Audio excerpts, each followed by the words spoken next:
नमस्कार। आज सब्जेक्ट है इंडियन पॉलिटी और आज टॉपिक है आपात उपबंध। तो आपात उपबंध को समझने के लिए हमको ये समझना पड़ेगा कि भारतीय संविधान के किस भाग में आपात उपबंध है। तो मैं आपको बता दूं कि भारतीय संविधान के भाग 18 में आपात उपबंध का वर्णन है और आपात उपबंध का जो प्रावधान है या कॉन्सेप्ट है जो हम लाए हैं 1935 के भारत शासन अधिनियम से लाए हैं। भारत शासन अधिनियम से हम क्या लाए हैं? आपात उपबंध का प्रावधान लाए हैं। मैंने आपको बताया था कि भारतीय संविधान को कई लोग जो आलोचना करते हैं तो वो कहते हैं कि भारतीय संविधान जो है उधार की थैली है और उसके पीछे का कॉन्सेप्ट ये है कि भारतीय संविधान जिसको आप इंडियन कॉन्स्टिट्यूशन में पढ़ते हैं तो उसमें 90% प्रावधान जो है थोड़े बहुत संशोधनों के साथ 1935 के भारत शासन अधिनियम से उठा कर लिए हैं। बाकी के 10% बातें हम भारत के विश्व के अलग अलग देशों के संविधानों से उठा कर ले आए हैं। इसीलिए कई लोग भारतीय संविधान को उधार की थैली कहते हैं और उसी में हम लाए हैं आपात उपबंध 1935 के भारत शासन अधिनियम से। दूसरी बात यहाँ समझने की ज़रूरत ये है कि जब भी आपात लगेगा जो राष्ट्रीय आपात यानी 352 लगेगा, आपके मौलिक अधिकार जिसको आप फंडामेंटल राइट कहते हैं उन मौलिक अधिकारों का हनन हो जाता है या फिर मैं कहूँ कि वो मौलिक अधिकार आपसे छीन लिए जाते हैं या फिर उन मौलिक अधिकारों का न्यूनीकरण या लघुकरण हो जाता है। उसको बाद में भी मैं आगे को भी पढ़ाऊँगा। फिलहाल आपात का प्रावधान जो है 1935 के भारत शासन अधिनियम से लेकर आए हैं और मौलिक अधिकारों का हनन या न्यूनीकरण हो जाता है और मौलिक अधिकारों का हनन आपात उपबंध के दौरान ये प्रावधान जो हम लाए हैं ये प्रावधान जर्मनी से लाए हैं और जर्मनी के वाइमर संविधान से हम आपात उपबंध के दौरान मौलिक अधिकारों का न्यूनीकरण या छीनने का कॉन्सेप्ट हम जर्मनी से लाए हैं। प्रावधान लाए हैं 1935 के भारत शासन अधिनियम से और मौलिक अधिकारों का न्यूनीकरण आपात के दौरान वो कॉन्सेप्ट लाए हैं जर्मनी से।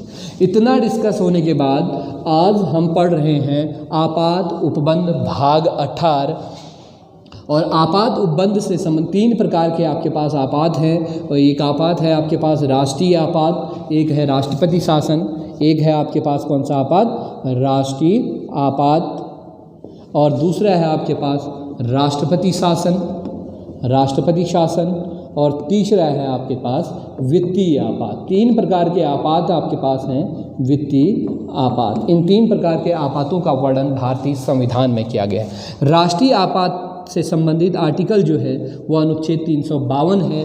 राष्ट्रपति शासन से संबंधित अनुच्छेद जो है वो 356 है और इसी के साथ 365 ये 2 है और वित्तीय आपात से संबंधित जो है वो 360 ही है।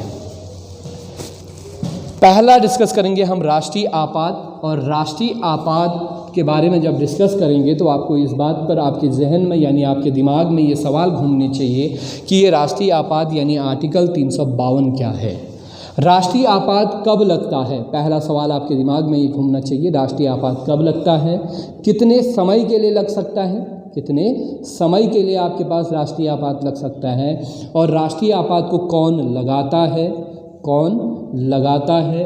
राष्ट्रीय आपात को वापस जब लेना हो कौन वापस ले सकता है? और राष्ट्रीय आपात की क्या न्यायिक समीक्षा की जा सकती है अर्थात न्यायिक पुनर्विलोकन किया जा सकता है? ये क्वेश्चन आपके दिमाग में घूमने चाहिए। और तीसरा, कितनी बार राष्ट्रीय आपात आपका अभी तक लगा हुआ है? ये क्वेश्चन आपके घूमने चाहिए। राष्ट्रीय आपात कब लगेगा, कितने समय के लिए लगेगा, कौन लगाएगा, वापस कौन ले सकता है, वापस लेने की प्रक्रिया क्या है, न्यायिक समीक्षा की जा सकती है या नहीं की जा सकती है और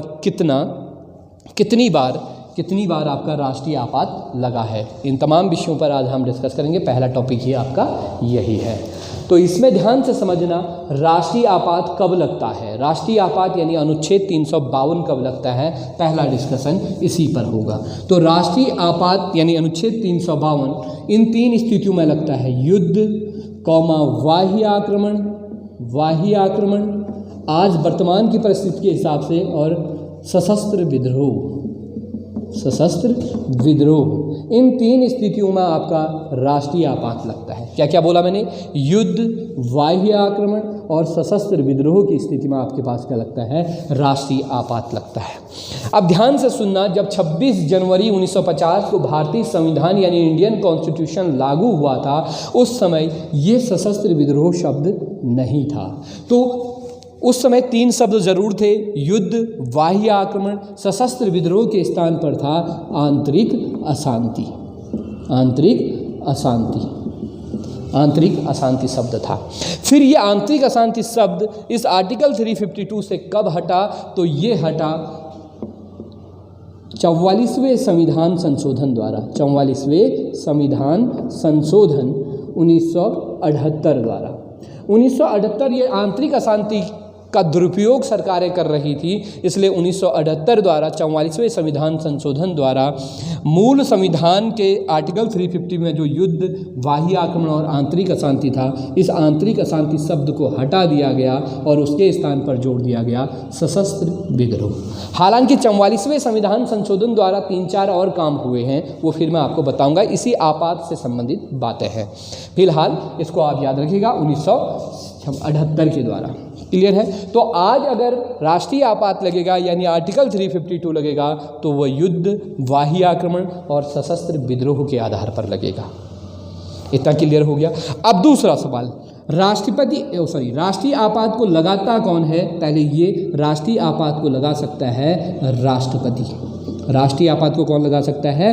राष्ट्रपति लगा सकता है, बशर्त केंद्र का जो मंत्रिमंडल है उसकी लिखित सूचना पर। मंत्रिमंडल की लिखित सूचना पर लगा सकता है। मंत्रिमंडल की लिखित सूचना पर राष्ट्रपति क्या लगा सकता है? आपका राष्ट्रपति शासन लगा सकता है। ये कॉन्सेप्ट, ये जो लिखित सूचना है मंत्रिमंडल की, इस मंत्रिमंडल की लिखित सूचना का कॉन्सेप्ट जो लाए हैं वो भी हम 44वें संविधान संशोधन 1978 के द्वारा लाए हैं। मीन्स ये कहना चाह रहा हूँ कि जब 26 जनवरी 1950 को भारतीय संविधान लागू हुआ था, उस समय राष्ट्रपति ही राष्ट्रपति शासन या राष्ट्रीय आपात आर्टिकल 352 लगा सकता था 1978 तक, लेकिन वहाँ इस शब्द का उल्लेख नहीं किया गया था, मंत्रिमंडल की लिखित सूचना शब्द का प्रयोग नहीं किया गया था। इस बात को समझिएगा। क्लियर है? तो मंत्रिमंडल की लिखित सूचना पर कोई भी राष्ट्रपति राष्ट्रीय आपात आर्टिकल 352 लगा सकता है। अब दूसरा सवाल आपका ये उठना चाहिए कि कितने समय के लिए लगता है? तो प्रारंभ में राष्ट्रीय आपात जो लगता है, प्रारंभ में जो राष्ट्रीय आपात लगेगा वो 1 माह के लिए लगेगा। अगर जैसे आज राष्ट्रपति ने घोषणा कर दिया, आज जो भी डेट है, इस डेट पर अगर राष्ट्रपति ने घोषणा कर दी है तो ये कितने माह के लिए लगेगा? 1 माह के लिए लगेगा। अगर 1 माह के भीतर संसद से अनुमोदन नहीं होगा तो राष्ट्रीय आपात स्वतः ही समाप्त मान लिया जाएगा। इस स्थिति में किसी को वापस लेने की ज़रूरत नहीं है, वो स्वतः ही वापस। अब भारत सरकार को या राष्ट्रपति को लगा कि 1 माह से ज़्यादा का समय तक राष्ट्रीय आपात रखना है, तो 1 माह से ज़्यादा समय के लिए अगर राष्ट्रीय आपात रखना है तो संसद से अनुमोदन होना चाहिए, और संसद से जो अनुमोदन होगा वो विशेष बहुमत से, किससे होना चाहिए? विशेष बहुमत से, या विशेष बहुमत से पहला, या कुल सदस्य संख्या के बहुमत से, कुल सदस्यों के बहुमत से, वो बिल या अनुमोदन बहुमत से जो है 1 माह से अगर आपको ज़्यादा राष्ट्रीय आपात यानी आर्टिकल 352 रखना है 1 माह से ज़्यादा, तो 1 माह के भीतर संसद से वो प्रस्ताव पास कराना होगा, या संसद से विशेष बहुमत से या कुल सदस्यों के बहुमत से। संसद का विशेष बहुमत से है जिस भी सदन की बात कर रहा हूँ मैं, लोकसभा में उपस्थित या मतदान करने वाले सदस्यों के 2/3 बहुमत से। मैंने कहा लोकसभा में उपस्थित या मतदान करने वाले 2/3 सदस्यों से वो बिल या वो प्रस्ताव पास होना चाहिए राष्ट्रीय आपात का, या फिर लोकसभा में जो कुल सदस्य हैं, लोकसभा में कुल सदस्यों के बहुमत से, बहुमत से पास होना चाहिए। लोकसभा में 545 मेंबर हैं तो उनके कुल सदस्यों के 545 के 545 आए हैं तो 545 के बहुमत से आधे से एक ज़्यादा, और विशेष बहुमत का मतलब है जितने आज आपकी इस क्लास में आए हैं, जितने लोकसभा में उपस्थित हैं या मतदान करने वाले सदस्यों के विशेष, ऐसी राज्यसभा से भी पास होना चाहिए।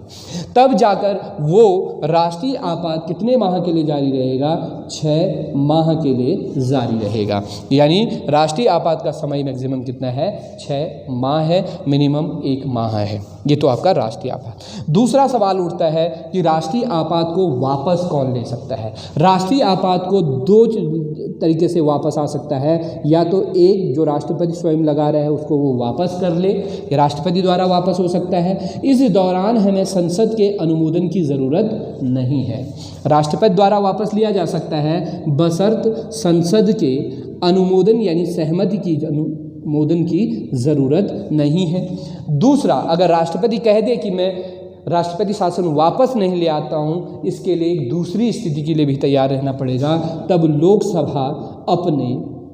लोकसभा साधारण बहुमत से प्रस्ताव पास कर दे कि हम राष्ट्रीय आपात को क्या ले रहे हैं? वापस ले रहे हैं। अगर राष्ट्रपति मना कर रहा है तो लोकसभा साधारण बहुमत से राष्ट्रीय आपात यानी आर्टिकल 352 को वापस ले सकती है। अगला सवाल है कि न्यायिक समीक्षा। क्या राष्ट्रीय आपात आर्टिकल 352 की न्यायिक समीक्षा आज वर्तमान में की जा सकती है? तो हाँ, राष्ट्रीय आपात की न्यायिक समीक्षा या न्यायिक पुनर्विलोकन हो सकता है। दूसरा सवाल आपके जहन में ये उठना चाहिए कि क्या 26 जनवरी 1950 को जिस दिन संविधान लागू हुआ था, क्या उस दिन भी राष्ट्रीय आपात यानी आर्टिकल 352 की न्यायिक समीक्षा या न्यायिक पुनर्विलोकन किया जा सकता था? नहीं। तो 44वें संविधान संशोधन द्वारा न्यायिक पुनर्विलोकन यानी न्यायिक पुनर्विलोकन की बात कही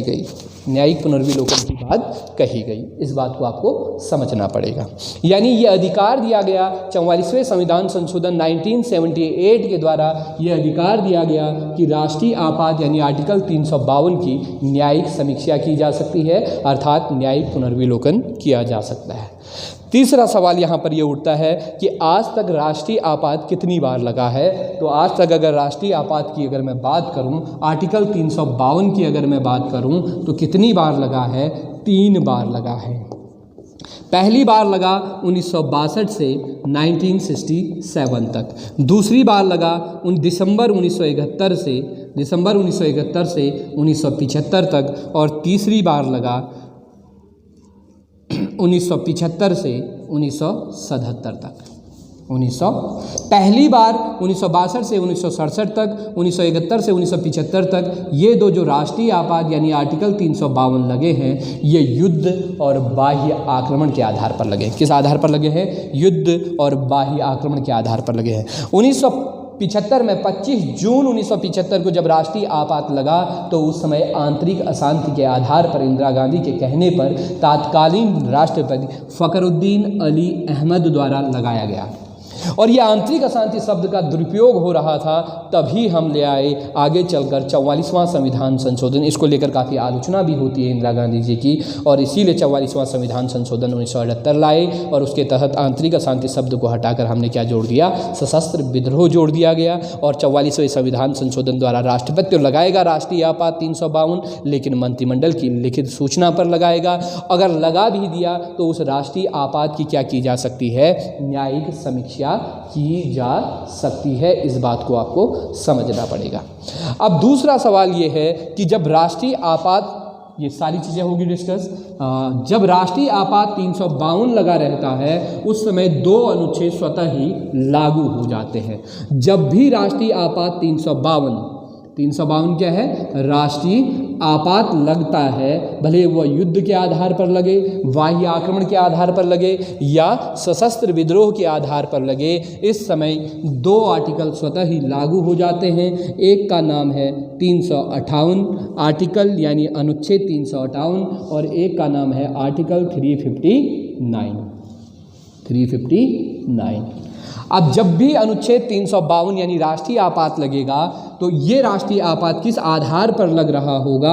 आधार है युद्ध और बाह्य आक्रमण। जब भी राष्ट्रीय आपात यानी 352 युद्ध और बाह्य आक्रमण के आधार पर लगेगा, तब अनुच्छेद 358 के तहत अनुच्छेद 358 के तहत आपका अनुच्छेद 19 फंडामेंटल राइट छीन लिया जाता है। यानी आपको जब भी राष्ट्रीय आपात युद्ध और बाह्य आक्रमण के आधार पर लगा होगा, तब अनुच्छेद 358 के तहत आपके जो फंडामेंटल राइट हैं, अनुच्छेद 19 और अनुच्छेद 19 में कुल 6 प्रकार के फंडामेंटल राइट यानी मौलिक अधिकार हैं, ये सब के सब आपसे छीन लिए जाते हैं। मौलिक अधिकार छीन लिया। तो अनुच्छेद 358 के तहत कौन सा मौलिक अधिकार छीना जाता है? अनुच्छेद 19 छीना जाता है। किस स्थिति में छीना जाता है? जब राष्ट्रीय आपात 352 युद्ध और बाह्य आक्रमण के आधार पर लगा हो, बाह्य आक्रमण के आधार पर लगा हो, तभी आपसे छीन लिया जाएगा। मैंने कहा राष्ट्रीय आपात के दौरान मौलिक अधिकारों का हनन, न्यूनीकरण या लघुकरण हो जाता है। ये कॉन्सेप्ट हम जर्मनी के संविधान से लाए थे। क्लियर है इतना? अब आता है आर्टिकल 359। जब भी राष्ट्रीय आपात लगा होगा यानी अनुच्छेद 352 लगा होगा, युद्ध, बाह्य आक्रमण, सशस्त्र विद्रोह के आधार पर लगा होगा, इस स्थिति में आपसे सारे के सारे आर्टिकल छीन लिए जाते हैं। बस 2 नहीं छीने जाते हैं, अनुच्छेद 20 और अनुच्छेद 21। अनुच्छेद 20 और अनुच्छेद 21 को छोड़कर सब आपसे छीन लिए जाते हैं। जब भी राष्ट्रीय आपात युद्ध, बाह्य आक्रमण और सशस्त्र विद्रोह के आधार पर लगेगा, अनुच्छेद 359 के तहत सारे मौलिक अधिकार छीन लिए जाते हैं, 2 को छोड़कर, अनुच्छेद 20 और अनुच्छेद 21। अनुच्छेद 20 है अपराध, इसका सब्जेक्ट जो है अपराध, दोष सिद्ध के संबंध में संरक्षण। यानी ये आपका फंडामेंटल राइट है अनुच्छेद 20, अपराध दोष सिद्ध के संबंध में संरक्षण। यानी एक व्यक्ति को एक अपराध के लिए एक ही सज़ा मिलेगी, और जब राष्ट्रीय आपात लगा होगा उस समय भी एक व्यक्ति को एक अपराध के लिए एक ही सज़ा मिलेगी। ये आपसे नहीं छीन सकते, बाकी सारे आर्टिकल छीन सकते हैं। 21 नहीं छीन सकता है। आर्टिकल 21 है प्राण एवं दैहिक स्वतंत्रता का अधिकार। ये भी आपसे नहीं छीना जा सकता है। यानी आपके जीवन जीने के अधिकार को किसी भी स्थिति में, भले वो कोई भी आपात लगा हो, वो आपसे नहीं छीना जा सकता है। जब राष्ट्रीय आपात नहीं लगा होगा तब तो सारे के सारे आर्टिकल आपसे नहीं छीने जा सकते हैं, लेकिन जब राष्ट्रीय आपात लगा होगा 20 और 21 नहीं छीना जा सकता है। किसके आर्टिकल के तहत? आर्टिकल 359 के तहत युद्ध, बाह्य आक्रमण और सशस्त्र विद्रोह के आधार पर अनुच्छेद 352 अगर लगा होगा तो ये 2 आर्टिकल नहीं छीनेंगे। अगर युद्ध और बाह्य आक्रमण के आधार पर राष्ट्रीय आपात लगा होगा, 352 लगा होगा, तो 358 के तहत अनुच्छेद 300 आपसे छीन लिया जाता है। ये तो था पूरा कॉन्सेप्ट राष्ट्रीय आपात का। अब आज हम पढ़ेंगे राष्ट्रपति शासन। दूसरा कॉन्सेप्ट है राष्ट्रपति शासन। राष्ट्रपति शासन का वर्णन भारतीय संविधान के आर्टिकल 352 में है। कौन से आर्टिकल में है? अनुच्छेद 352 में है। और राष्ट्रीय आपात इससे पहले समझना, 356 में है। और इससे पहले जो आपने पढ़ा राष्ट्रीय आपात भारत या पूरे भारत या भारत के किसी राज्य क्षेत्र में लग सकता है, भारत के किसी एक क्षेत्र विशेष में भी लग सकता है, या पूरे भारत में राष्ट्रीय आपात लग सकता है 352। लेकिन राष्ट्रपति शासन की अगर मैं बात करूं तो ये राज्यों में लगता है। कहाँ लगता है? राज्यों में लगता है। वही सवाल आपसे कब लगता है, कितने समय के लिए लगता है, और वापस कैसे ले सकते हैं, वापस लेने की प्रक्रिया क्या है। ठीक है, ये तमाम चीज़ें हम पढ़ेंगे। एक और चीज़ वापस लेने में, मैं यहाँ जब राष्ट्रपति शासन पढ़ाऊंगा तो राष्ट्रीय आपात वापस लेने की प्रक्रिया क्या है उस पर भी डिस्कस मैं आपसे कर लूँगा। तो राष्ट्रीय आपात लगता है, कब लगता है? जब राज्यों में संवैधानिक तंत्र विफल हो जाता है। जब राज्यों में संवैधानिक तंत्र विफल हो जाता है, इस स्थिति में राज्यों में राष्ट्रपति शासन लगा सकता है, 356 लगा सकता है। संवैधानिक तंत्र से क्या समझे? संवैधानिक तंत्र से ये है कि अगर किसी राज्य में चुनाव हो रहे हैं और चुनाव में किसी भी पार्टी को बहुमत नहीं मिल पा रहा है, तो उस समय वहाँ एक संवैधानिक संकट आ जाएगा। इस स्थिति में राष्ट्रपति शासन लगा सकता है, अनुच्छेद 356 लगा सकता है। दूसरा कॉन्सेप्ट ये है कि 356 तो लगाएगा, वो किसकी सलाह पर लगाएगा?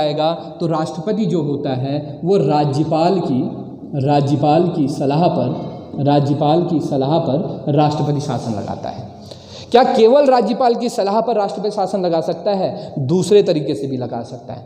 अगर राष्ट्रपति को ये लगे कि संबंधित राज्य में, किसी भी राज्य में वहाँ का संवैधानिक तंत्र विफल हो रहा है, राष्ट्रपति को अगर ये लगे कि किसी राज्य में संवैधानिक तंत्र विफल हो रहा है, तो इस स्थिति में वो बिना राज्यपाल की सहमति से भी उस राज्य में राष्ट्रपति शासन लगा सकता है। राष्ट्रपति शासन दो तरीके से लगता था, एक मैंने बताया 356 और एक बताया 365। मेन जो राष्ट्रपति शासन है वो 356 है, वो है संवैधानिक तंत्र विफल होने पर लगता है। 365 के तहत भी राष्ट्रपति शासन राष्ट्रपति लगाता है, लेकिन 365 का किस आधार पर लगाता है? 365 का आधार है अगर राज्य सरकार केंद्र सरकार के निर्देशों का पालन नहीं कर रही है, राज्य सरकार को निर्देश दिए जा रहे हैं केंद्र सरकार के द्वारा और केंद्र सरकार निर्देशों का पालन नहीं कर रही है, तो इस स्थिति में आर्टिकल 365 के तहत भी राष्ट्रपति शासन लगाया जा सकता है। लेकिन ये बहुत कम संभावना है, ऐसे में ज़्यादातर संभावना संवैधानिक तंत्र विफल होने अनुच्छेद 353 के तहत लगाया जाता है। दूसरा सवाल, राष्ट्रपति शासन को राष्ट्रपति लगाएगा राज्यपाल की सहमति से या बिना राज्यपाल की सहमति से? दोनों तरीके से लगा सकता है। दूसरा है राष्ट्रपति शासन यानी अनुच्छेद 352 कब तक लगता है?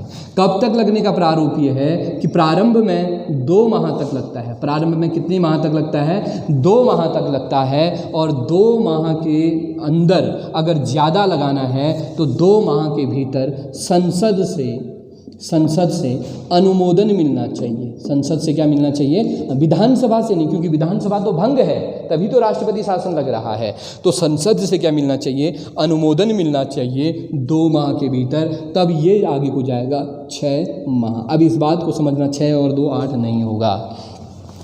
2 माह के भीतर अगर राष्ट्रपति शासन लग रहा है, राज्यों में 356 लग रहा है, तो 2 माह के भीतर क्या होना चाहिए? अगर उसको 2 माह से ज़्यादा बढ़ाना है तो 2 माह के भीतर संसद से अनुमोदन मिलना चाहिए। राष्ट्रपति शासन का प्रस्ताव पास होना चाहिए संसद, लोकसभा, राज्यसभा, राष्ट्रपति से। अब ये 6 माह का टाइम पीरियड जो होगा वो जिस दिन से राष्ट्रपति ने घोषणा की गई होगी उस दिन से, अगर आज घोषणा की है 1 महीने बाद आप अनुमोदित कर रहे हैं संसद से, तो 6 माह आज से ही काउंट होगा। अगर इसके बाद भी अगर ज़्यादा समय बढ़ाना है तो 6 माह समाप्त होते होते फिर से संसद से क्या कराना पड़ेगा? अनुमोदन कराना पड़ेगा। फिर कितने माह के लिए बने रहेगा? 6 माह के लिए, यानी कि 1 साल के लिए। राष्ट्रपति शासन प्रारंभ में 2 माह के लिए, 2 माह से ज़्यादा बढ़ाना है संसद के अनुमोदन से 6 माह के लिए, फिर 6 माह से भी ज़्यादा बढ़ाना है तो संसद के अनुमोदन से 6 माह के लिए 1 साल के लिए। इसके बाद भी राष्ट्रपति शासन किसी राज्य में रह सकता है, और किसी राज्य में राष्ट्रपति शासन अधिकतम मैक्सिमम जो है वो 3 साल के लिए रह सकता है। कितने साल के लिए? 3 साल के लिए रह सकता है, बशर्त 1 साल से ज़्यादा भी अगर किसी राज्य में राष्ट्रपति शासन रखना है तो निर्वाचन आयोग की सहमति आवश्यक है। निर्वाचन आयोग की सहमति आवश्यक है। यानी निर्वाचन आयोग ये कह दे कि भैया फलाने राज्य में अभी चुनाव कराना संभव नहीं है, और संसद के अनुमोदन के बाद ऐसा कहे, तो निर्वाचन आयोग की सहमति से तब राष्ट्रपति शासन जो है वो 3 साल तक के लिए रह सकता है। ये राष्ट्रपति शासन हो गया।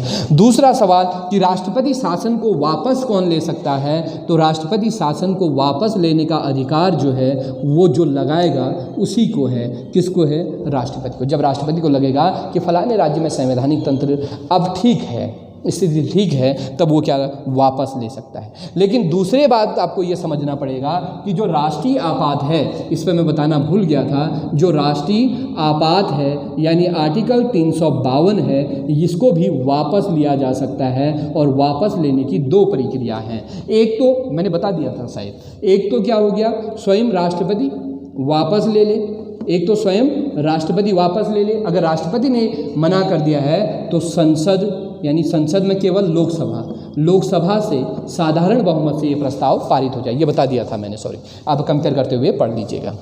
अब दूसरा सवाल ये है कि राष्ट्रपति शासन लगाएगा तो राष्ट्रपति, वो सारी चीज़, क्या राष्ट्रपति शासन आर्टिकल 356 की भी न्यायिक समीक्षा की जा सकती है? बिल्कुल, राष्ट्रपति शासन की भी न्यायिक समीक्षा की जा सकती है। अगर किसी कारण से किसी राज्य में राष्ट्रपति शासन लग गया है तो उस राज्य में जो भी है वो उसके खिलाफ सरकारें हैं या फिर जो सरकार हटी है वो सरकार है, वो कहाँ जा सकती है? न्यायालय में जा सकती है। लेकिन मूल संविधान में ऐसा प्रावधान नहीं था।